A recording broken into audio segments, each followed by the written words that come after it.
नमस्कार दोस्तों, आप सुन रहे हैं आपका अपना और उज्जैन का पहला community radio radio Dastak 90.8 FM और मैं हूं आपकी दोस्त श्रेया। आप सुन रहे हैं कार्यक्रम मन की कलम से में उज्जैन के सुप्रसिद्ध रचनाकारों की रचनाएं उन्हीं की जुबानी। इसी क्रम में हमारे स्टूडियो में पुनः उपस्थित हैं वाणी दवे शर्मा जी। दोस्तों, कल्पनाओं की दुनिया को अपने शब्दों के माध्यम से ये बहुत सुंदर बनाती है और समाज में अपनी रचनाओं के माध्यम से एक सकारात्मक सोच स्थापित करने का कार्य भी इन्होंने किया है। दोस्तों, वाणी दवे शर्मा जी की लघु कथा एवं कविताओं का यत्र तत्र प्रकाशन एवं आकाशवाणी इंदौर से प्रसारण किया जा चुका है। कई हिंदी नाटकों में इनके द्वारा अभिनय भी किया गया है। दैनिक समाचार पत्र में रिपोर्टिंग और समाचार चैनल में समाचार वाचन और लेखन का कार्य भी इनके द्वारा बखूबी किया गया है। ये हमारा सौभाग्य है कि ऐसी हस्ती आज हमारे रेडियो दस्तक के स्टूडियो में उपस्थित है और आज हम इन्हीं की रचनाएं आप सभी रेडियो दस्तक के श्रोताओं के साथ साझा करेंगे। तो आइए सुनते हैं वाणी दवे शर्मा जी की पहली रचना, जिसका शीर्षक है माँ गुलमोहर बन गई।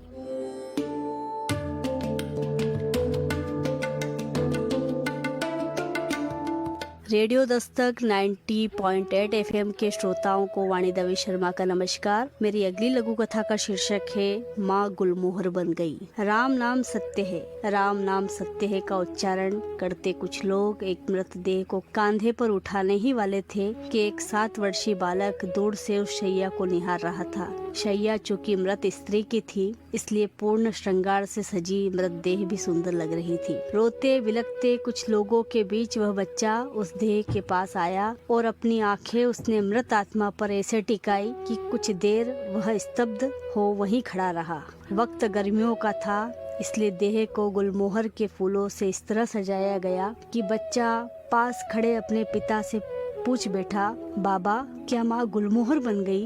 बाबा के पास उसके इस प्रश्न का कोई उत्तर नहीं था, बस था तो एक मौन जिसमें शामिल थी उस बच्चे की ऐसी विकल कर देने वाली कल्पना। धन्यवाद।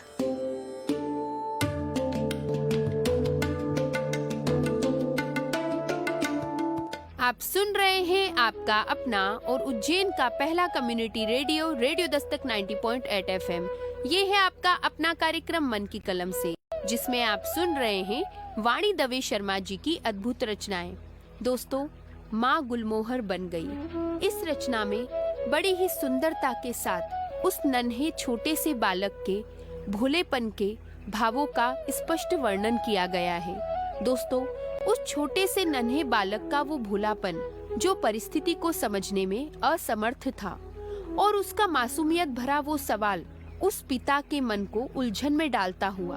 अब दोस्तों, यहाँ पर 2 बातें हैं कि वो नन्हा सा बालक जो उस पल में कुछ समझ नहीं पा रहा था और वो पिता जो सब कुछ समझते हुए भी कुछ कह नहीं पा रहा था, बस देख रहे थे वहाँ पर तो वो गुलमोहर के फूल। दोस्तों, ये रचना बहुत ही भावपूर्ण है और एक छोटे से बालक के अंतर्मन में जो भाव उमड़ते हैं और उनके प्रश्नों का उत्तर देने में असमर्थ होने पर एक पिता के हृदय में जो भाव होते हैं, उन भावों का बड़ी ही सुंदरता के साथ इस रचना में वर्णन किया गया है। इस सुंदर रचना के बाद आइए सुनते हैं वाणी दवे शर्मा जी की अगली रचना, जिसका शीर्षक है रंग।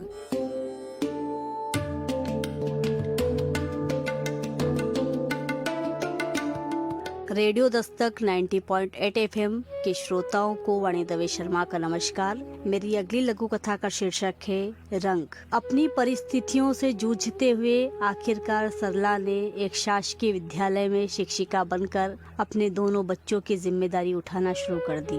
वक्त गुजरने के साथ आज 20 सालों में दोनों बेटे युवा हो चुके हैं। सरला की पीड़ा अब आंखों पर लगे चश्मे से झांकती है, लेकिन अब वह स्वयं को फिर से सजने संवारने लगी है और यही परिवर्तन आस पड़ोस में सुर्खियां बनने लगा है। जब नहीं रहा गया तो एक सह शिक्षिका ने जिज्ञासा के साथ और चटपटे अंदाज में पूछ ही लिया, कोई खास बात है क्या?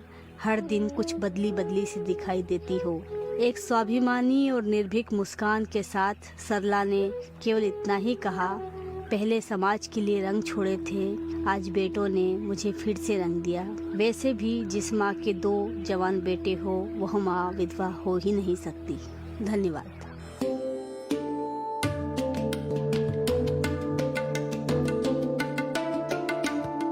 आप सुन रहे हैं आपका अपना और उज्जैन का पहला community radio radio Dastak 90.8 FM। ये है आपका अपना कार्यक्रम मन की कलम से, जिसमें आप सुन रहे हैं वाणी दवे शर्मा जी की अद्भुत रचनाएं। दोस्तों, आज हम एक ऐसे समाज में रह रहे हैं जहां किसी दूसरे को दुखी देखकर इंसान संतुष्ट हो जाता है। वो यदि किसी और को ज्यादा खुश देखता है तो उसका अंतर्मन दुखी होने लगता है। बताओ, अब ये भी कोई बात हुई? लेकिन दोस्तों, कुछ लोग ऐसे होते हैं जो कठिन परिस्थितियों में रहने के बाद अपने आप को खुश देखना चाहते हैं। सरला ने भी अपने पति के गुजरने के बाद दोनों बेटों को बड़ा किया, उनका पालन पोषण कर उन्हें सक्षम बनाया। यदि वो भी रंग बिरंगी इस दुनिया में थोड़ा खुश रहना चाहती है तो अब उससे लोगों को ऐतराज क्यों है?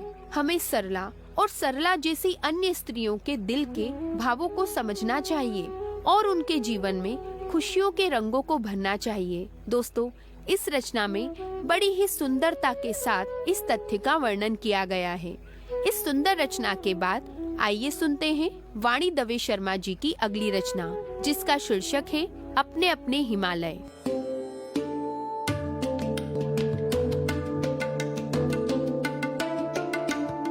रेडियो दस्तक 90.8 FM के श्रोताओं को वाणी दवे शर्मा का नमस्कार। मेरी अगली लघु कथा का शीर्षक है अपने अपने हिमालय। आरती शुरू होने वाली थी। मंदिर परिसर में श्रद्धालु भी आ चुके थे। नगाड़े की एक थाप और मंजीरों की जोरदार झनकार के साथ माता का जयकारा। शंभू तैयार था उस काम के लिए जो अब तक तो उसका पुश्तैनी काम था ही, पर कब वह काम उसका धर्म और बाद में परंपरा बन गया, शायद उसे भी पता नहीं था। वही परंपरा माता जी के प्रति अटूट विश्वास का प्रतीक भी थी। जैसे ही आरती शुरू हुई, जलती मशाल हाथों में लिए वह दीप स्तंभ पर ऊपर ऐसे चला गया जैसे कोई हिमालय की चोटी को छू रहा हो। वैसे शंभू के लिए यह कार्य हिमालय को छूने जितना ही रोमांचकारी रहा है।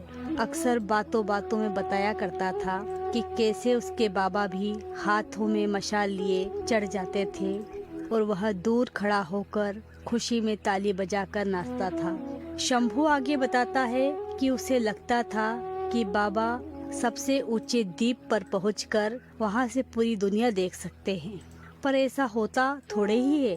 अक्सर वह बाबा से पूछता था कि बाबा ऊपर पहुंचकर पूरी दुनिया दिखाई देती है क्या? तब बाबा हंस देते यह कहकर कि हाथ में मशाल लेकर पहाड़ पर चढ़ा भी तो सूरज की तरह नहीं चमक सकते। बस एक भ्रम रहता है कि हमने भी अंधेरा भगा दिया। खैर, अब बाबा भी नहीं रहे, पर उनके इस काम को जब मैंने सीखा तो लगा सचमुच हम सूरज से होड़ करते हैं। भले ही वह कुछ समय के लिए ही हो, पर उसे पराजित नहीं कर सकते। शंभू और शंभू की बातें। आज शंभू की जगह शंभू का बेटा ताली बजा रहा है और शंभू खुश है अंतिम द्वीप को प्रज्वलित करके, अपने बेटे में खुद को देखकर।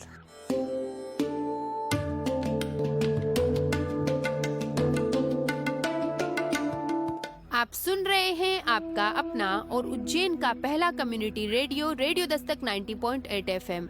ये है आपका अपना कार्यक्रम मन की कलम से, जिसमें आप सुन रहे हैं वाणी दवे शर्मा जी की अद्भुत रचनाएं। दोस्तों, इस रचना में शंभू उस दीप स्तंभ के शिखर पर पहुंचने के बाद ऐसा अनुभव करता है जैसे हिमालय की चोटी पर पहुंच गया हो, और ऐसा महसूस होना सही भी है। माता रानी की भक्ति में लीन होकर शंभू जब सारे दीप प्रज्वलित करता है तो यकीनन वो भक्ति की उस ऊर्जा से एक ऐसे सूरज का निर्माण करता है जो चहुं ओर अपने प्रकाश से नकारात्मकता को नष्ट करता है।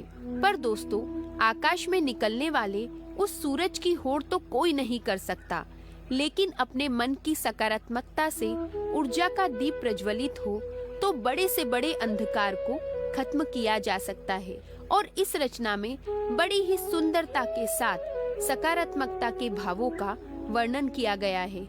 दोस्तों, वाणी दवे शर्मा जी की हर रचना अपने श्रोताओं को सुंदर विचारों और सकारात्मकता के साथ एक दृष्टिकोण प्रदान करती है।